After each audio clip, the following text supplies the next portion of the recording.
Hi ice, ரொம்ப நாள் கழித்து நான் வீடியோ போடுறேன். இன்றைக்கோட நாள், அதாவது சண்டே எப்படி போச்சுன்னு பார்க்கலாமா? நான் காலையில் 4 o'clock முழிச்சிட்டேன், தூக்கம் இல்லை. அதுக்கப்புறம் 5:30 போல் தான் வெளியே எழுந்திரிச்சு வந்தேன். அது வரை என் ஹஸ்பண்ட் கூட பேசிட்டு தான் இருந்தேன் 5 o'clock இருந்து. அப்புறம் ஃப்ரெஷ்அப் ஆகிட்டு கொஞ்சோல வெந்நீர் வச்சு குடிச்சிட்டு இன்றைக்கி வாக்கிங் போகலாம் அப்படின்னு சொல்லிட்டு முடிவு பண்ணியிருக்கேன். அதுவும் இன்னையிலேருந்து தான் ஸ்டார்ட் பண்ணியிருக்கேன். மாடிக்கு வந்தால் ஒரே இருட்டாக இருக்குது, இன்னும் விடியவே இல்லை. அப்புறம் நிலாவை பார்த்து ரொம்ப அழகாக ப்ரைட்டாக இருந்துச்சு. அதையும் பார்த்தா ரொம்ப பனி, அடுத்து பனி நம்மளால் தாங்க முடியாது அப்படின்னு சொல்லிட்டு கீழே போயிட்டு எனக்கு தேவையான ஸ்கார்ஃபும் அதுக்கப்புறம் நான் எவ்வளோ தூரம் நடக்கிறேன் அப்படின்னு சொல்லிட்டு பார்க்குறதுக்காண்டி என்னோடய வாட்சும் கொண்டு வந்துட்டேன். ரொம்ப நாள் கழித்து நடக்க ஆரம்பிச்சிருக்கேன். அப்படியே நடக்கையில் சூரிய உதயத்தும் பார்த்தாச்சு, அப்புறம் நிலாவும் இருந்துச்சு. அப்புறம் இன்றைக்கி 3035 ஸ்டெப்ஸ் தான் நடந்திருக்கேன் மார்னிங். அதுக்கு மேலே என்னால் நடக்க முடியல, ஏன்னா ரொம்ப மூச்சு வாங்க ஆரம்பிச்சிருச்சு. ரொம்ப நாள் கழித்து வேறு நடந்துகிட்ருக்கேன். இப்போ கொஞ்ச நாளாக எனக்கு கால் வீக்கம் வேறு கொஞ்சம் ஜாஸ்தி இருக்கிறதால பெயினும் ரொம்ப அதிகமாக இருந்துச்சு. நான் ஒரு 500 ஸ்டெப்ஸ் நடந்துட்டு கொஞ்சம் ரெஸ்ட் எடுத்துருவேன். அதுக்கப்புறம் பூ பறிச்சிட்டு கீழே போயிடலாம் அப்படின்னு சொல்லிட்டு நேற்று பறிக்காத இருந்த பூ எல்லாத்தையும் பறிச்சிட்டு கீழே போக ஆரம்பித்தேன். அப்படியே நடக்கையில் சூரிய உதயத்தும் பார்த்தாச்சு, அப்புறம் நிலாவும் இருந்துச்சு. அப்புறம் இன்றைக்கி 3035 ஸ்டெப்ஸ் தான் நடந்திருக்கேன் மார்னிங். அதுக்கு மேலே என்னால் நடக்க முடியல, ஏன்னா ரொம்ப மூச்சு வாங்க ஆரம்பிச்சிருச்சு. ரொம்ப நாள் கழித்து வேறு நடந்துகிட்ருக்கேன். இப்போ கொஞ்ச நாளாக எனக்கு கால் வீக்கம் வேறு கொஞ்சம் ஜாஸ்தி இருக்கிறதால பெயினும் ரொம்ப அதிகமாக இருந்துச்சு. நான் ஒரு 500 ஸ்டெப்ஸ் நடந்துட்டு கொஞ்சம் ரெஸ்ட் எடுத்துருவேன். அதுக்கப்புறம் பூ பறிச்சிட்டு கீழே போயிடலாம் அப்படின்னு சொல்லிட்டு நேற்று பறிக்காத இருந்த பூ எல்லாத்தையும் பறிச்சிட்டு கீழே போக ஆரம்பித்தேன். அப்புறம் படிக்கட்டு இறங்கும் போது தான் பார்த்தேன் 2 ரோஜா பூ பூத்துருக்கு அப்படின்றதே. நான் ஏறும்போது இருட்டாக இருந்ததால் எனக்கு தெரியல. அப்புறம் அம்மா சர்ச்சுக்கு போகிறதுக்காண்டி இந்த 2 ரோஜா பூவும் பறிச்சிட்டு வந்துட்டாங்க. நான் ஒன்று வச்சுக்கிட்டேன், அம்மா ஒன்று வச்சுக்கிட்டாங்க. அதுக்கப்புறம் நான் கீழே வந்தேன். கீழே வரும்போது அம்மா வந்து கோலம் போடுறதுக்காக ரெடி பண்ணி வச்சுருந்தாங்க. சரி, ரொம்ப நாள் ஆச்சு, இன்றைக்கி நானே கோலம் போடலான்னு சொல்லி நானே கோலம் போட்டேன். போட்டு முடிச்சுட்டு அங்கே ஒரு பப்பி பார்த்துட்டு இருந்தேன். அது அங்கிட்டு இங்கிட்டு ஓடிட்டு இருந்துச்சு, ரொம்ப குட்டியாக இருந்துச்சு.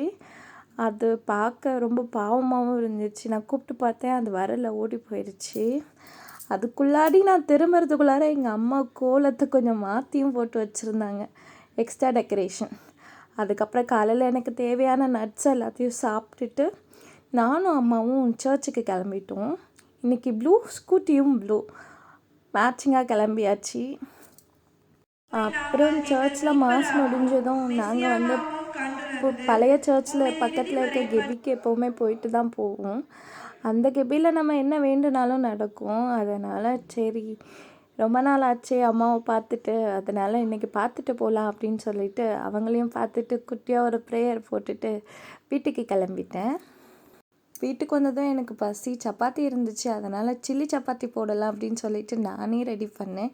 இந்த ரெசிபி கண்டிப்பாக நாளைக்கு அப்டேட் பண்ணுறேன், கண்டிப்பாக மறக்காமல் பாருங்கள். போது 11 o'clock, அப்புறம் நல்லா தூங்கிட்டேன் நான் 12:30 போல். அப்புறம் 4:45க்கு தான் எழுந்து முடித்ததுக்கப்புறம் மதியம் சாப்பிடவே இல்லை. அதனால் அம்மா வந்து சாப்பாடு கொடுத்தாங்க, மீனும் கொடுத்தாங்க. அதுக்கப்புறம் பருப்பு கூட்டு கொடுத்துருந்தாங்க சுரக்காய் போட்டு. அதையும் நல்லா சாப்பிட்டேன், சூப்பராக இருந்துச்சு, வயிறு ஃபில்லிங்காக இருந்துச்சு. நான் என்ன தான் எங்கள் வீட்டு டேபிளை ரெடி பண்ணி வச்சாலும் அது கலைஞ்சி தான் இருக்கும். அதனால இன்றைக்கி க்ளீன் பண்ணலாம் அப்படின்னு சொல்லிட்டு டேபிளெல்லாம் அடுக்கிட்டு நானே இன்றைக்கி வீடு கூட்ட ஆரம்பித்தேன்.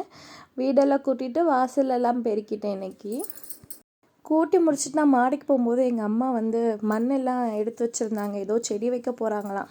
சரி, அவங்க வைக்கட்டும்னு சொல்லி நான் மாடிக்கு போனேன். நான் அதே மார்னிங் 3035 ஸ்டெப்ஸ் நடந்திருந்தேன்ல, அதிலேருந்து கண்டினியூ பண்ணலாம் அப்படின்னு சொல்லிட்டு 4 ஸ்டெப்ஸ் நடந்தேன். மூச்சு வாங்க ஆரம்பிச்சிருச்சு. மறுபடியும் கொஞ்சம் பிரேக்கு. அப்படியே சூரியன் மறையிறதையும் பார்த்துட்டு இயற்கையை கொஞ்சம் ரசிச்சுட்டு அதுக்கப்புறம் மறுபடியும் நடந்து முடித்தேன். 5017. இன்றைக்கி இது போதும் அப்படின்னு நினச்சாச்சு.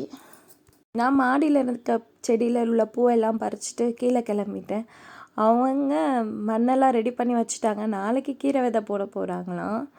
அதையும் பார்த்தேன், சூப்பராக இருந்துச்சு. அழகாக பெருக்கி கூட்டி நீட்டாக வச்சுட்டாங்க படிக்கட்டெல்லாம்.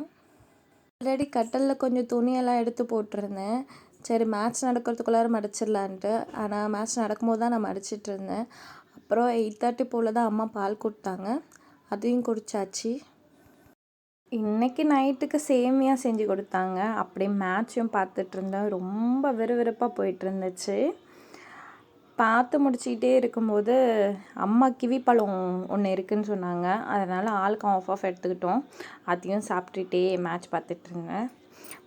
டைம் 10:30 மேலே ஆயிடுச்சு. அதனால நான் தூங்க போகலான்னு முடிவு பண்ணிக்கிட்டேன். Good night guys. நாளைக்கு பார்ப்போம். டாடா பாய்.